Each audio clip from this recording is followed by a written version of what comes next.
If you compare student unionism in the United Kingdom, it's far different from what we are used to at home. Created some insights. For example, in Nigeria, we have the three arms of government when it comes to the student union. You have the executive, you have the legislative, and then you have the judiciary. So I want us to go more on money matter. So let's talk about money. Yeah, what are the monetary benefits when it comes to student politics? If there's need to sign an expenses, there is threshold, there is enough control. So anybody cannot just wake up and say, okay, because you are the president, you want to sign out one particular amount of money. There are enough accountability process that is established. Yes. Ladies and gentlemen, you're welcome back to another YouTube video of mine. In today's video, I'm going to be speaking with the president of the University of All, as in only you want more politics. Like they are really engrossed in politics. So he's going to be talking to us about politics in the United Kingdom as to compared to politics in Nigeria, and he's also going to be enlightening us about student politics as a whole.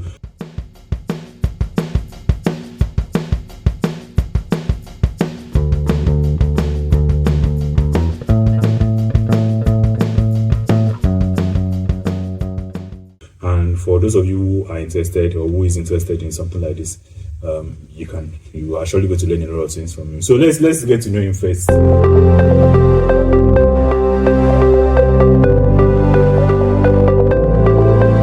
Well, thank you for teasing me. I'm still a work in process. As far as the policies of United Kingdom is concerned, is an ocean, and I've not been here for a long time, but at least the time I've been here as well, it has been a remarkable one.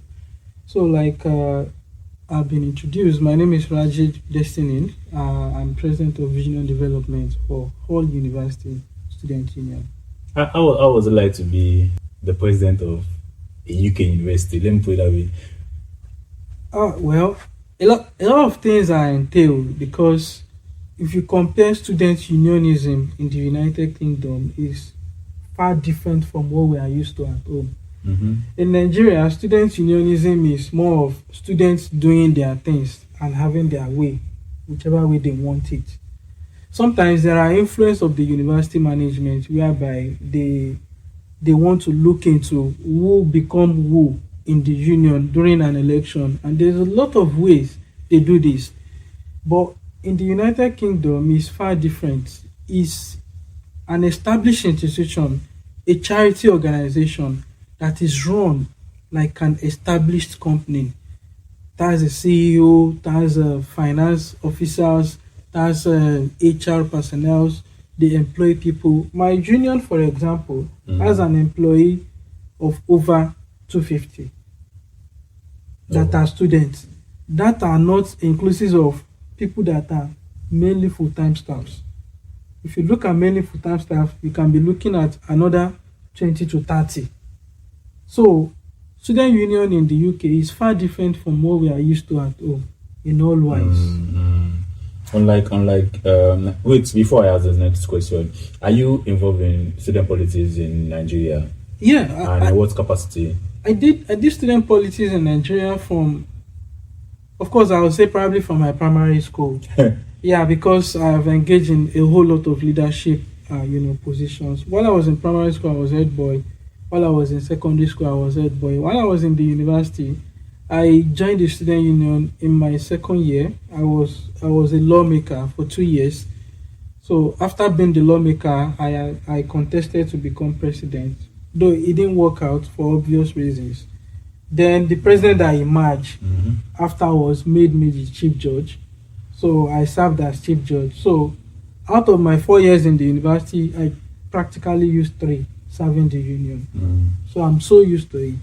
Okay, briefly, let's quickly talk about, since you've been actively involved in politics in Nigeria and also in the United Kingdom, let's talk about the difference you can mention about. The only one I can actually think of right now is in Nigeria we protest. But in UK, you dare not protest. It's not possible.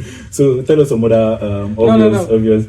Now, the politics wise, do you mean the student union or the national politics? No. The student, as far as student politics is concerned. I've created some insights. For example, in Nigeria, we have the 3 arms of government when it comes to the student union. you have the executive, you have the legislative, and then you have the judiciary. But here is more of the president team that work as the executive, and then there's council. We can liken them to be the legislative at home, but there's no arm like the judiciary. So it is between this, the executive and the judiciary, the legislative, that things are wrong. And then with the support of the staff of the union that are more of the permanent ones. So they are like the barrack, we are like the soldiers. So I can be there for a year.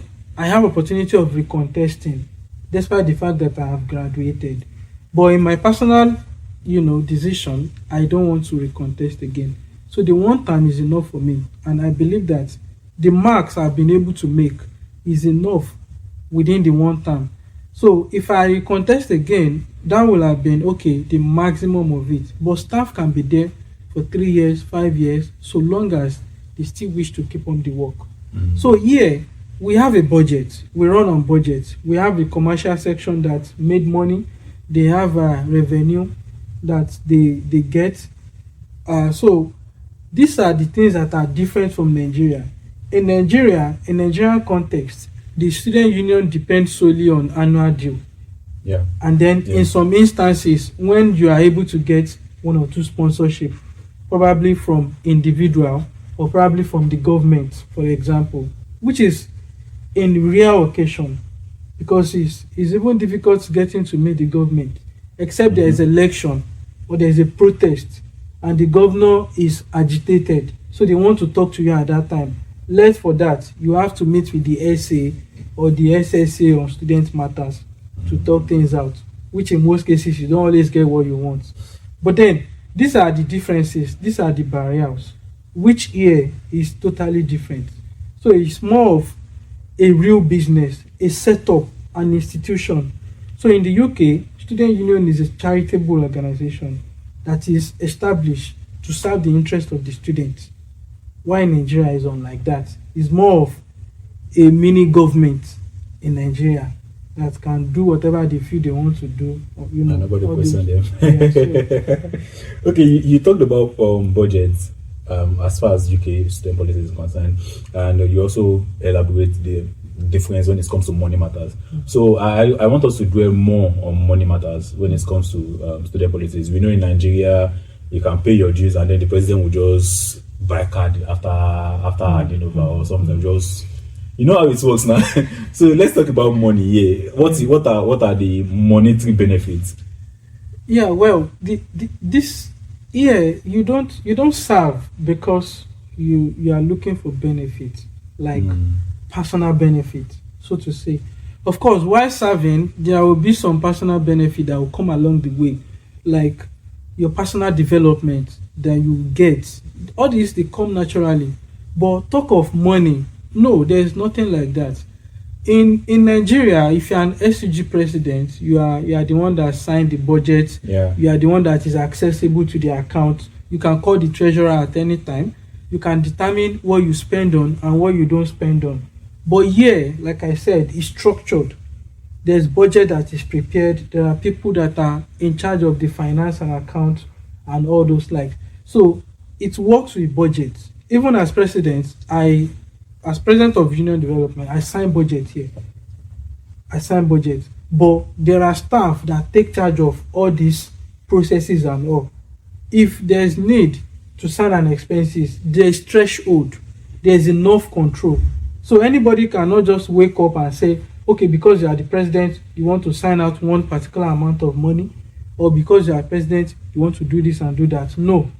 There are enough accountability process that is established. Yes. So you can't just sleep and wake up and say, yes, I want to do this, I want to do that. There are processes and procedure.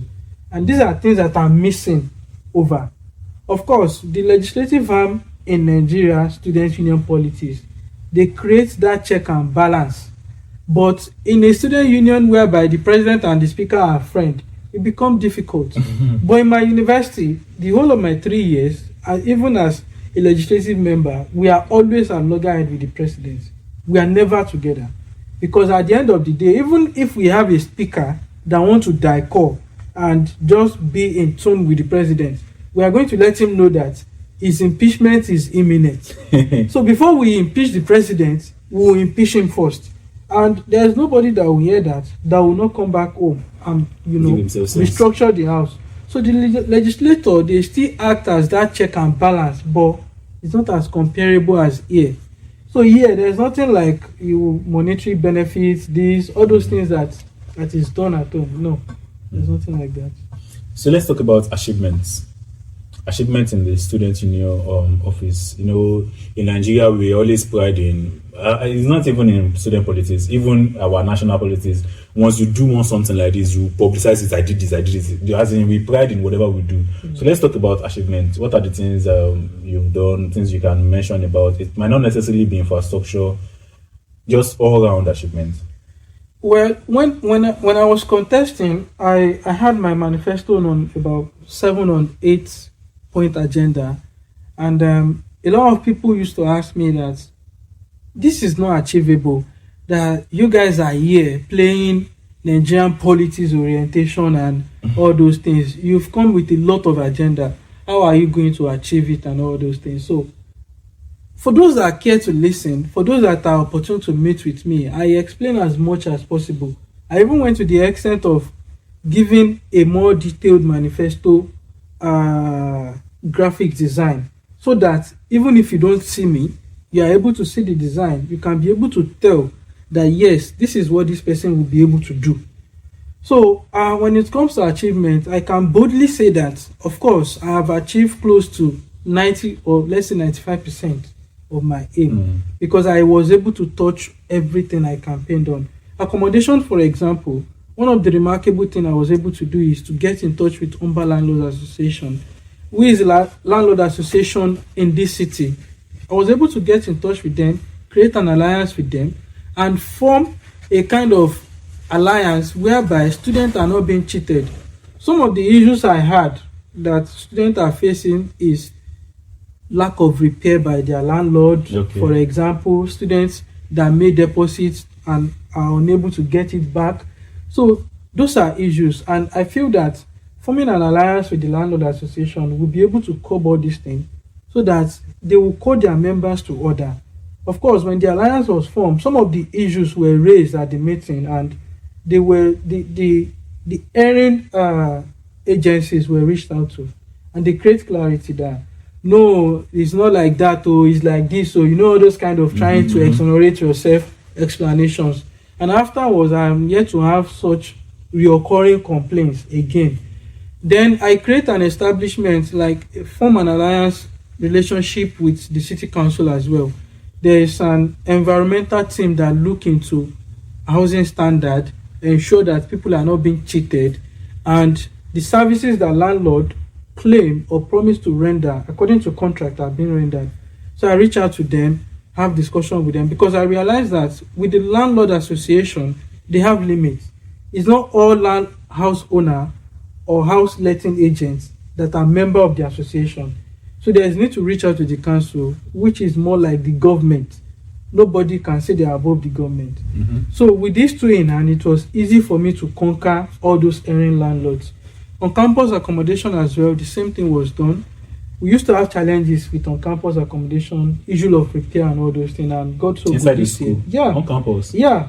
So, but this year, all those things have been put into account and been done. We don't have complaints. We organize events for students to come and share their experience and the likes.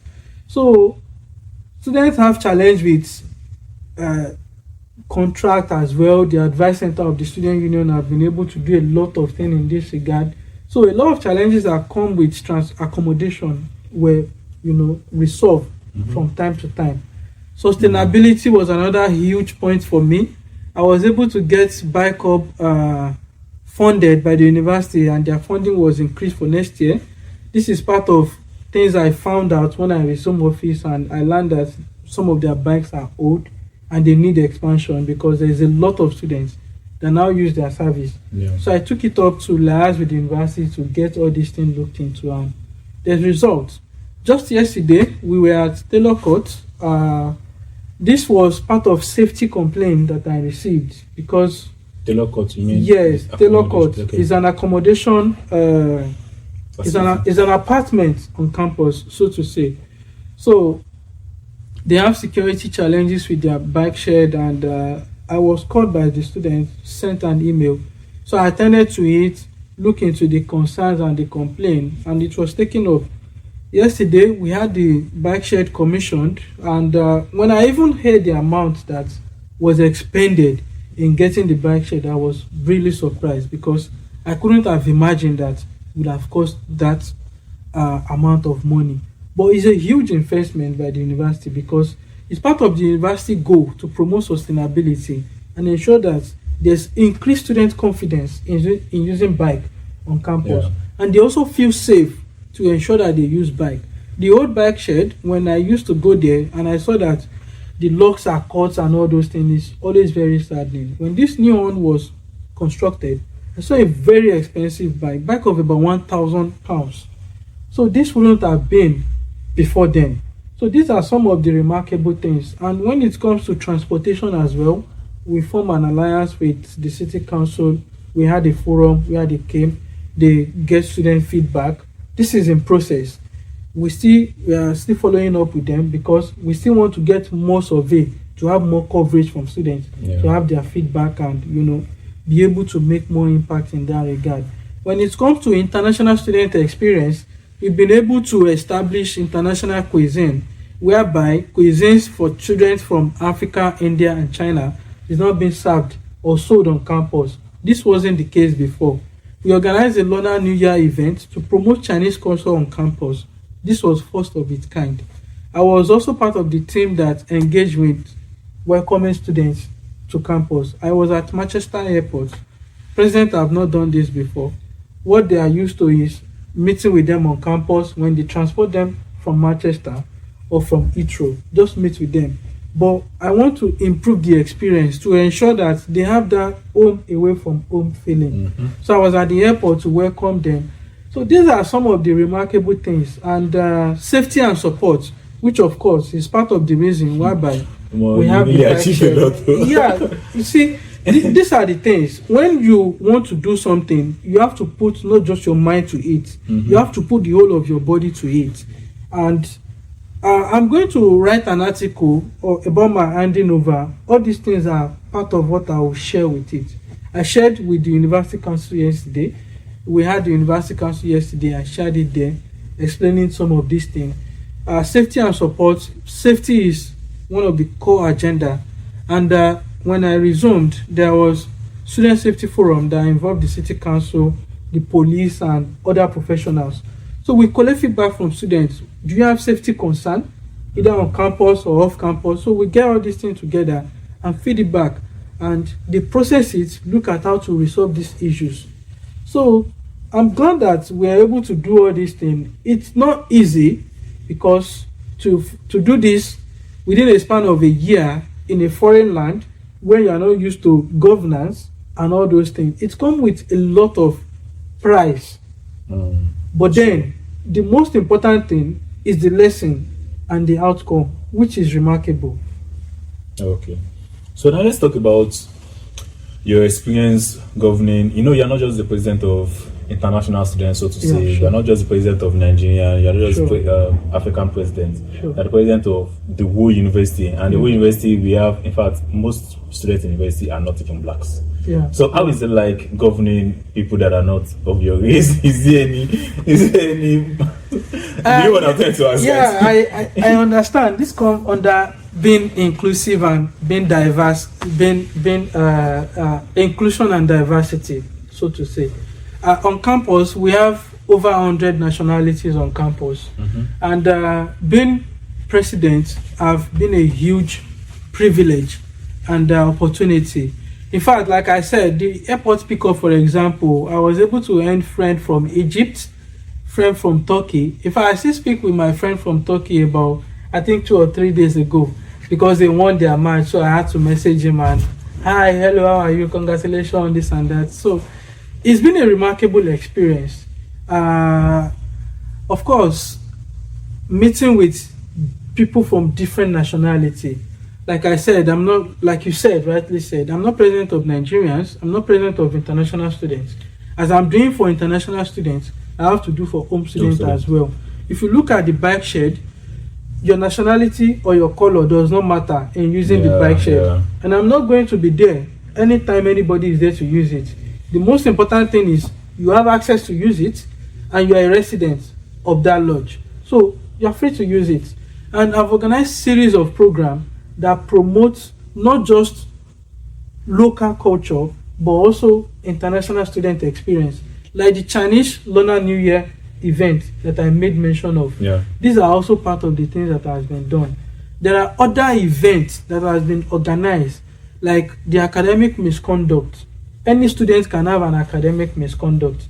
This was in collaboration with the President of Education, whereby I had a section on finance, how students will manage their finances. So this does not have to do with your nationality or your color, for example. Then I also join in on an event that has to do with getting maintenance loan for home students to be a monthly payment. Currently, they are paid just 4 times in a year. That's 3 months interval. You know, that's huge. It's just like you being paid your salary every 3 months. When you collect one, you know when you have to wait for the next one is difficult. So my governance largely have been to look into how to serve everybody's interest, irrespective of their nationality, their color, or wherever they are from. As a matter of fact, if I receive any complaint from you, you can be a Chinese, for example, you can be a Pakistani, you can be an Indian. These are the people I have done a lot of things for. There was someone from Bangladesh, she has an issue with her results. And then she came to the student union. She messaged me. She said she has an issue and this and that. She messaged me. I was like, okay, I need to see you. I need to know what exactly the problem is. At first, I thought the person is even a male. Then the person was crying. I was like, what am I going to do? Please, let me just meet with you the following morning. Then we can get to talk. So the time I gave to the person didn't meet up, was late for about 30 minutes. So I had to go for a meeting. I gave the person around 9:30. She wasn't able to meet up. So she came after 10 and I had meeting by 10. So I had to go for my meeting 10 to 12. She had to wait. Then while waiting, she met with other people. They asked her what did she want. She said no, she wants to see me. Someone from Bangladesh. She said no, she wants to see me. Then I finished my meeting at 12. I came out. I was like, I'm really sorry, this and that. And I have another meeting at 12:30. That meeting was meant to last me for an hour, but stretched beyond an hour. I wasn't able to get a side of the story that she was trying to share. She still waited that she has to see me. And that is because some students have told her that if you have an issue, if you meet with Raji, he is going to help you. Whichever way or whatever he has to do, he is going to help you. So all the staff that were there to meet with her, she was adamant that no, she's not going to talk to them except she's able to meet with me. She had to wait for over about 3 or 4 hours. Not my intention, because she didn't meet up with the time that I gave her. Yeah. But she had to sacrifice her own time as well. And luckily, the issue was resolved because it has to do with extension and all those things. So I was able to refer her to the university team that was able to offer her the necessary support. And I also contacted the student union staff as well, that how can I go about this? How can I go about this? Because you can't do it alone. You have people there that are supporting. Like I said earlier, the advice center. When issues like that happen, I will message them. I will refer people to them, this and that, talk to them, have this resolved. So they gave her advice, meet with the university support, do this, do that. Then she was happy. She's still here. She's able to get her extension. She's able to get her result and all within record time. So these are some of the things. It's not about your nationality. It's not about your color. It's about what your need is. And it's about how I'm also able to provide. Not in every instance I can be able to do something, because as president, I also have policies and procedures that are binding what I Same do. as restrictions. Yes, that are binding what I do. So that is why there are supports in various forms. That okay, this is the challenge you're having. If you talk to this person, you'll be able to get this solution. You'll be able to get this sorted, and all those things. So those are the things. Let's talk about the next one. I don't know if I should say the next one or the last one before we go to another section. Yeah. Because there's some other sections. Now we have to talk about problems. I don't know how to paint it so you really understand what I'm trying to say. Okay. You can face different problems from the university or directly from your students. Yeah. So I want you to explain in both ways. Yeah. What are the kind of problems you face from the people you are working closely with, or the management, or whatsoever, and the people you are trying to guide? Yeah. What are the? Just paint any scenario for us. Okay, I'll cite an example. I'm a Nigerian. I don't have to say this, but I'm a Nigerian. And some of us sometimes we are not that patient. I had, and this is individual, does not mean that everybody is like that. Sometimes when people want an answer, it can be anybody. When they want an answer and they want it urgently, they just want to get that answer. They will not put you in their shoe. Probably you are engaged with something else, or you are not engaged with something else. I'm this kind of person that to answer them. Yes, on my social media, I don't hide. Like people on WhatsApp, they will no read receipt, put phone on DND, no last seen, and all those things. I find it very difficult to do. So I'll cite an example. There was a student. The student sent me a message. I want to do this, I want to do that, blah blah blah blah. I was in a meeting. You can't use your phone in meeting here because people do call me at any time. I tend to call 11 a.m., 5 a.m., p.m., 1 a.m. There's no time I don't attend to students. So when I go to observe that, even in meetings, people tend to call, and that is uncultured, being uncultured, as far as the UK setting is concerned, and being unprofessional. Not just UK, in any work setting, that is what is obtainable. So I had to start putting my phone on DND. There was a time I was tempted to the extent of removing my read receipts on WhatsApp, but I didn't do it because I feel that no, I don't have to. So what am I trying to deduce? That this person sent me a message, and within an hour, I did not respond. The person deleted all the messages. I was like, after my meeting, I now sent a message that you sent me a message, you don't even know where I am, and you didn't even wait for my response. Just deleted everything. You say no, this and that, this and okay. I didn't say anything. That was off. There was a day somebody messaged my colleague, and that day we are all together. We were busy at an event. If I will let the event around 7:30 p.m., the event was meant to end at 5 p.m., but it got stretched till around 7:30 p.m. Then the person messaged my colleague at 5 p.m. My colleague did not respond. We got home around 8 p.m. or after 8. Around 9 p.m., then I saw message. The person was messaging me. That's how I used to do. I don't respond to people. I'm very proud. I'm this, I'm that. Madam, calm down. I've never spoken to you in my life. So what are you saying? Can you please just look at who you are talking to and then be sure I'm the one? She even mentioned my name. I was dumbfounded, but I don't know what to do. The following day, I now saw my colleague and I asked him that, do you know this number? I said yes. This person talked to you, say yes. Let me see your chat. Then I saw the chat there. Can you imagine? I wasn't even the one, but she came out and then started transferring the aggression on me. And most time, the question the person is asking, she could have easily gone online, put it on Google. If I want to eat breakfast, can I eat it on campus? Put it on Google, and Google will tell her what to do. But they want to be spoon-fed. No, I feel like it's almost everybody. They want instead of me to just go online and say what and is do 2 the plus work. 2, I'll just come and ask you what is 2 plus 2. Yes. And whatever you see, I will still ask somebody else. Like, yes, they want that prepared food. They want you to spoon feed them. Yeah. And when you ask them that, look woman, you are here for masters, for example. You are here to do research. You should be able to be more inquisitive Yeah. about Be some independent things. about some Yeah, things, be yeah. curious. Try and put in the work.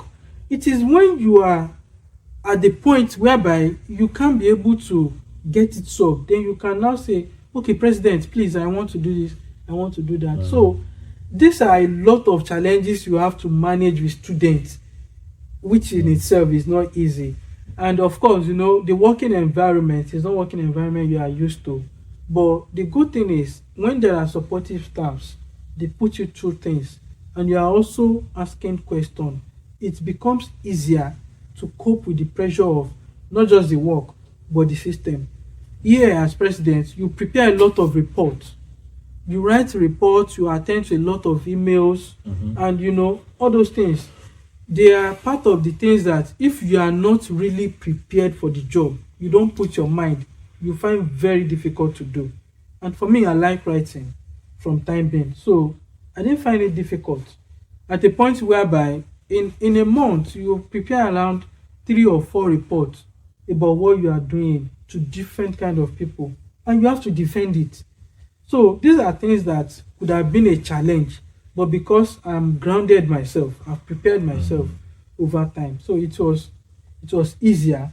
And of course, communication wasn't really a barrier because I speak English and majority of people Everyone here knows about speak English, except in few instances where people don't, those that have challenge with speaking English. So except in those rare few instances. How about let's digress a little. How about the accents?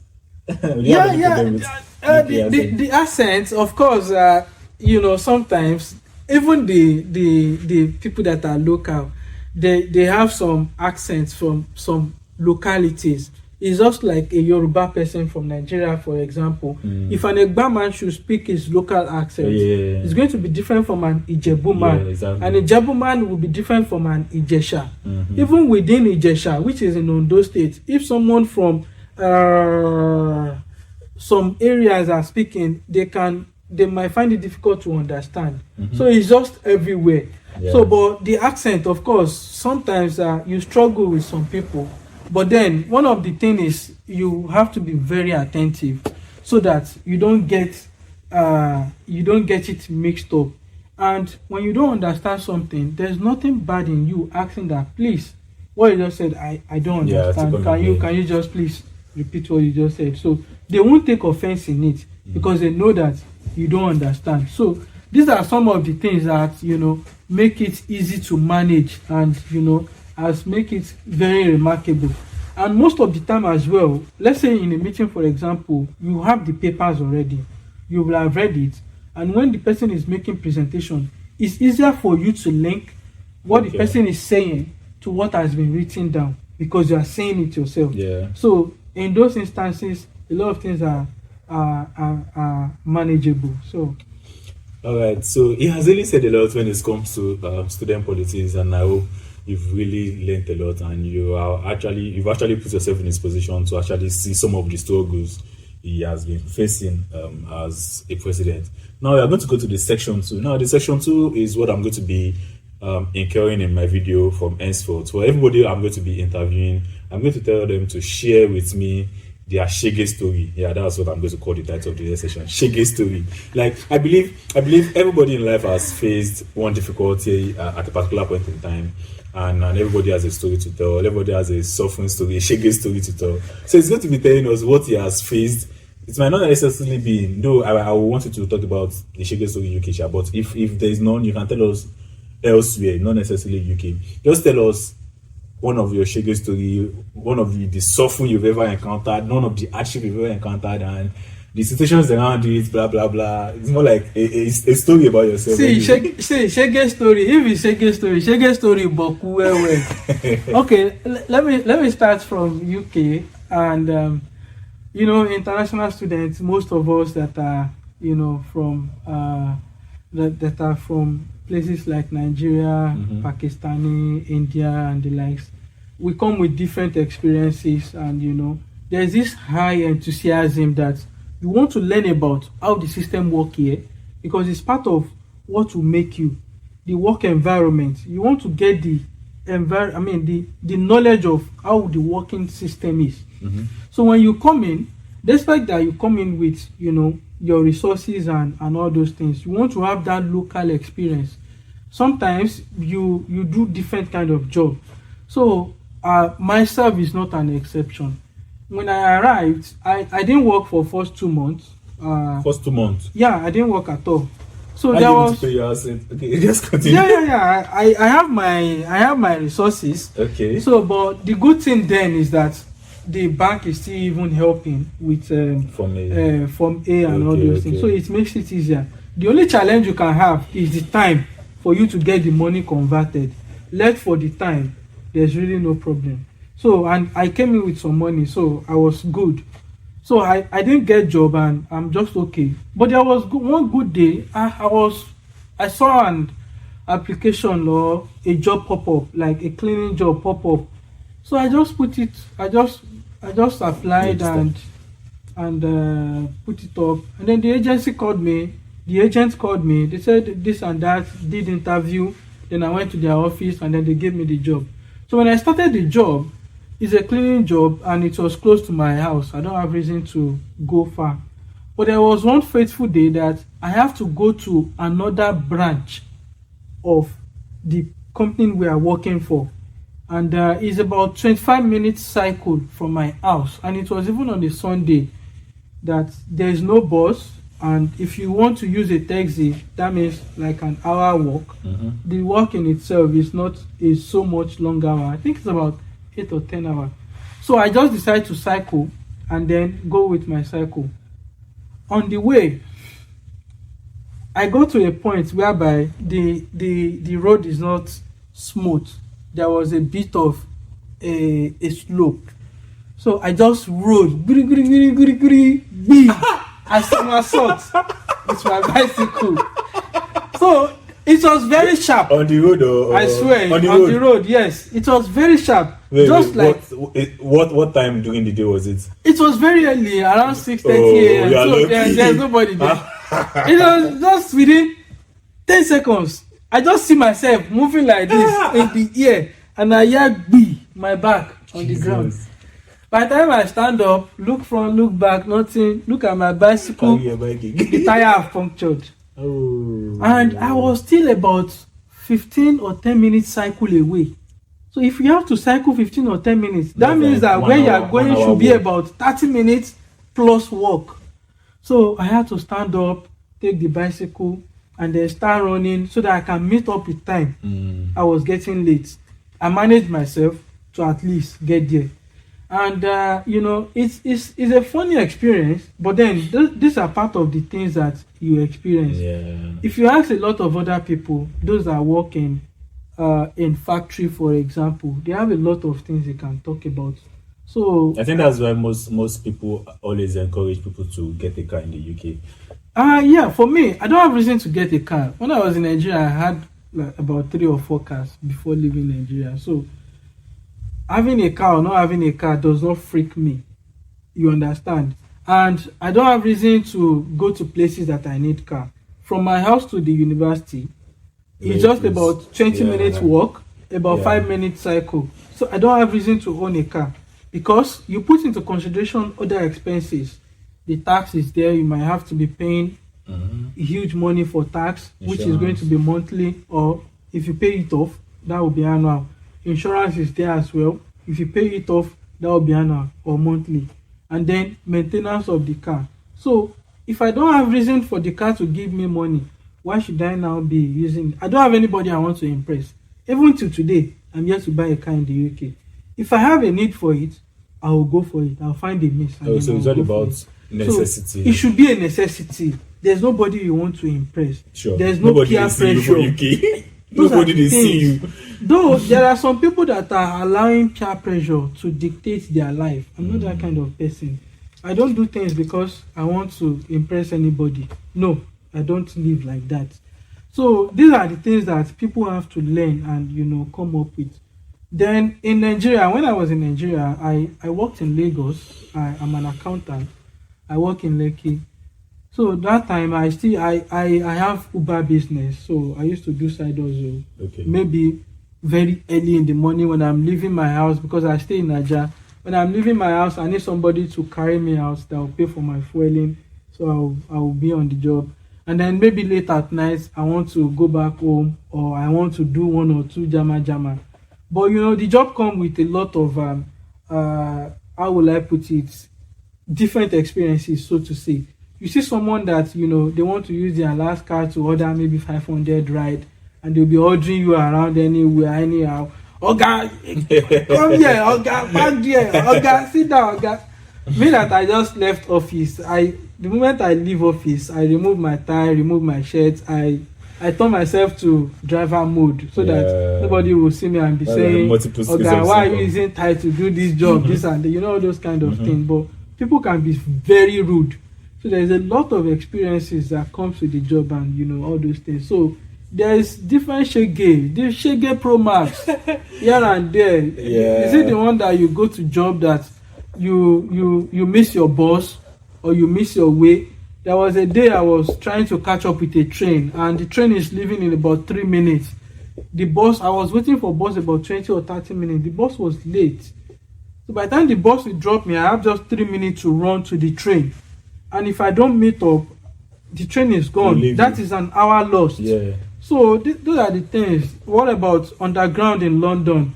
When you enter one train that is going another place entirely. You check Google Map, yes, and there's no network for you to be sure where you are going. You go into another place entirely and then come back.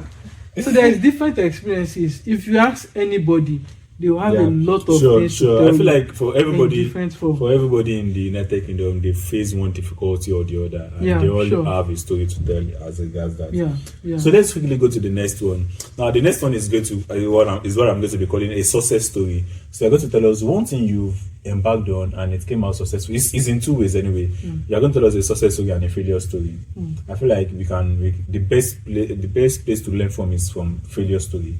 So whatever thing you've done and it doesn't come out well, you feel that it doesn't make a failure anyway. What are the mistakes you learn from them? Yeah, so you're going to share it with us. So it is two. You talk about the success story and then you talk about the failure story. So let's start with the success story. Well, when I was in the university, that was in Nigeria. Okay, the success story. Yeah. Okay, I can say that coming to the UK, having my master's, serving as president, achieving as much as I have, to me is a success story. And I know that, of course, I'm really proud of things I've been able to do, despite the imminent challenges.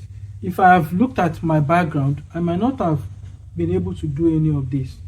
So I didn't allow my background to determine what I can be and where I can be. So to me, it's a success story. There's a whole lot of others, and the challenges that comes with going to classes almost every day, even as a master student, in itself is huge. That if you are not that mentally fit and prepared for it, it's going to test, shake you, and then tell a lot on you. So in itself is a success story. And when it comes to the challenge, I can't really say. Yeah, you mean failure story? Failure. Yeah, I can say. Yeah. I remember one. When I was in the university, this was part of the speech that I made at the convocation. I set up a business, a transport business. That was when I wanted to start. Yeah, in Nigeria. That was when I wanted to start my e-hailing transport, move people here and there in the university. The first money I have in my life, I bought a car.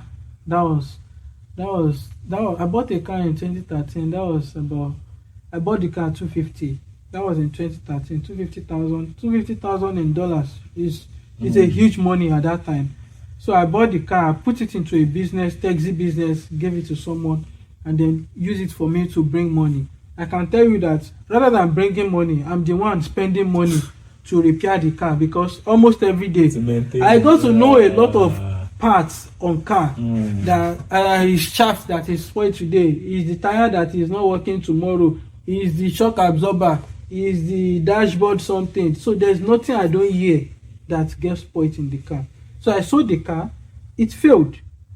I didn't get enough money as much as I put into the business. I sold the car like around 150 in 2014. So luckily for me, I got another car. That time it was a Tokumbo car with the aim of this is not going to be a taxi and I'll manage it myself. But it's going to be if students want to move from one place to another and all those things. It didn't work out well. I didn't get much of people to patronize me, but the lessons I was able to learn with it was instrumental when I started the Uber business because it was huge. And within 2 or 3 years, something I started on debt was in multiple of 300% in value within 2 or 3 years. So what changes? Why do you feel like you already learned from your previous mistake? So what changes? Why was the other one successful and why was the previous one not successful? Yeah, I think the environment, okay, then the experience that comes with the failure was also instrumental. And then I studied the business terrain very well, look at what can work and what cannot work. I observed that having a partnership makes it easier because you are working on an established platform rather than trying to start afresh or scratch. If I set up a taxi business, for example, in Hull, I might struggle for some time before I am able to balance. And that's happened to any business. You have that time that you are growing. You have that time that you have to crawl before you start working and all those things. But partnering with Uber makes it easier because they have a platform. They take their charge, and it becomes easier. Yeah. So it becomes easier.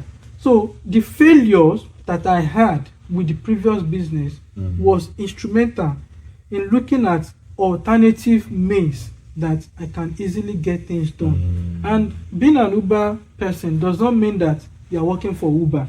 You are just using your leisure time. You understand? Anytime you're free. Yeah. So which was in itself remarkable. There's a lot of people in Lagos that have, done that are living very fine now. That at a point I've done Uber.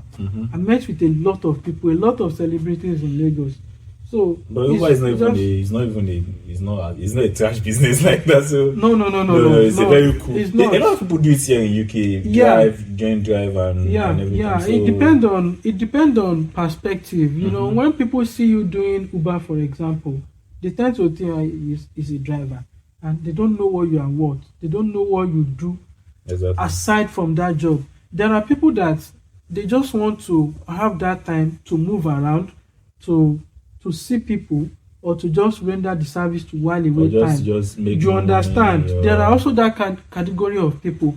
There are people that just feel like, I don't want to just be at home. Let me just get engaged and get something doing and all those things. People have different reasons. For me, for example, most of the time, if I want to get to work, I need someone to take me there that will pay for my fuel. And part of the money I get, I can save for some and then be able to repair my car as well. So by the time my salary is even coming, I really don't have use for it because I already have something that is sustaining me. If I should go out for 2 hours, 3 hours, if I'm able to get whatever I'm able to get, I can feed myself, I can save from it. That is smart, So my salary is just there, So those are the things. And my work was flexible. It was a flexible job that allows me to do that. But I work mostly weekend. If I'm not working very early in the morning, to be late at night. So those are the things. So the lessons from the failed business was instrumental when I started that. Yeah. Are you planning on doing something of such here in the UK? No. I'm not planning. I'm not planning. If you are going to do any business in the United Kingdom, what business would that be? Oh well, for now, I'm not looking at business currently as far as UK is concerned. But I'm a business person naturally because I believe that the money business is going to give you is definitely going to be worthwhile more than what salary is going to give you. Nobody gets rich with the salary. The Uber business that I did in Nigeria was one of the reasons that I'm here to study logistics and supply chain management as my MSc program. So the experience that comes with COVID in Nigeria, supply chain was not grounded, but every other thing was grounded. Without supply chain, we wouldn't have come out of COVID. So that was an opportunity that I saw. So if I have to go into any business, I'll be looking in that line because I've had a previous experience that I'm going to build on. It can be in any form. It can be in rendering service, it can be in consulting, it can be in any form. So supply chain and logistics in itself is an ocean that is limitless. You can explore almost anything from it. You can work at the airport, you can work at the seaport, you can do international supply chain and all those things. You can work with companies, all this Amazon and their likes. This is what keep them running. So it's a huge ocean that I'm looking into tapping into. So, guys, you've really talked about a lot of things today, a whole lot of things today. I'm very sure if we're actually living, we will continue talking. So we are going to be rounding up here. But before we actually round up, one last question. Not really a question, it's more like an advice. I know he interacts with a lot of students all the time, not just students right now. He also interacts with a lot of people who are looking to migrate to a new country all the time. So now the last thing I would want him to talk about is, what advice would you give to somebody who is still looking at coming to you are currently in the United Kingdom, so let me be specific. What advice would you give to somebody who is looking to come into the United Kingdom, like right now, like somebody who wants to come to the United Kingdom? What advice would you give the person? Yeah, for me, I'll always tell anybody to go for it because when I left Nigeria, I put in my all with my head high, with high hope and anticipation for what the future holds. And I can tell you that the investment is worthwhile. There's no regrets. I have the experience. I'm better positioned for labor market. If I should return to Nigeria today, there's a lot of job I can say yes to. There's a lot of job I can, in the same vein, say no to, because I know what I want, and I know the kind of progress I have been able to accomplish from when I was in Nigeria to now. I would say, if you have the opportunity, if you have the means, go for it, put in your all, and then trust in your God.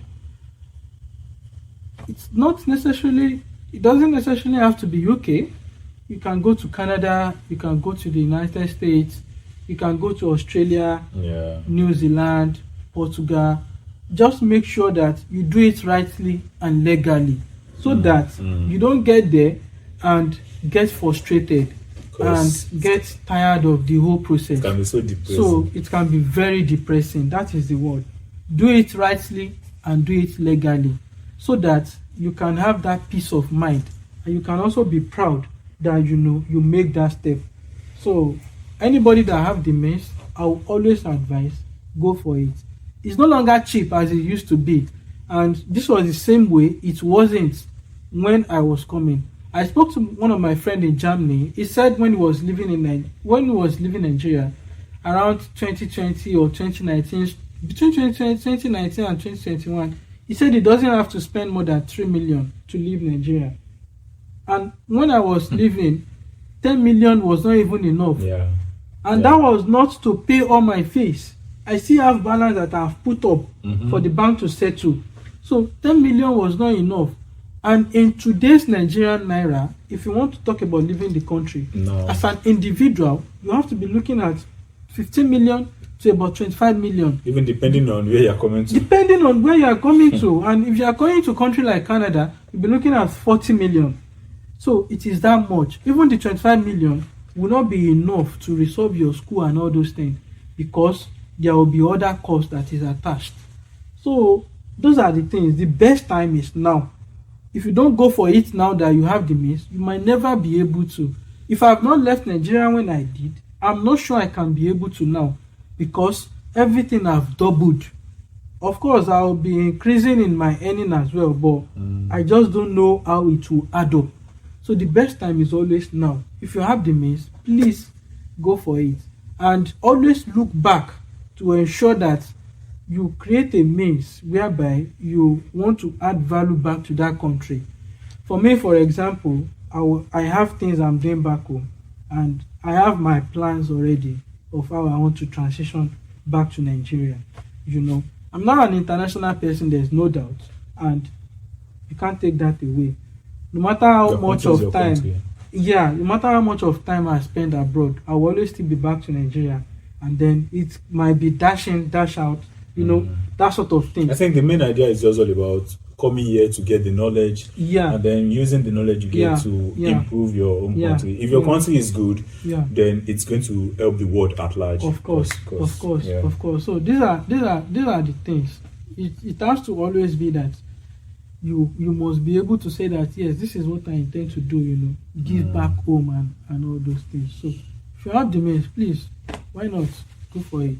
All right, guys, you've heard from him, and he has really explained a lot of things to us today as far as student politics is concerned. And he also shared his experience in the United Kingdom, the experience he faced as the president, the experience he faced with some students, and also the experience he faced while working in the United Kingdom. So it's not just all, should I say, bed of roses. It's not just all sweet and sweet and sweet. Yeah, You all have to face some ordeals alongside in your life. And I hope you've learned one thing or the other from his story. So guys, before you actually go, I would need you to subscribe to my YouTube channel. If you are getting value from this channel, then why are you not subscribing? Come on, subscribe to my YouTube channel, and also like this video. You can also share to any of your friends who is looking to come to the UK and who is trying to see is it really worth it or not, so they can learn one thing or the other from this. All right guys, I'm going to see you on another one. Bye.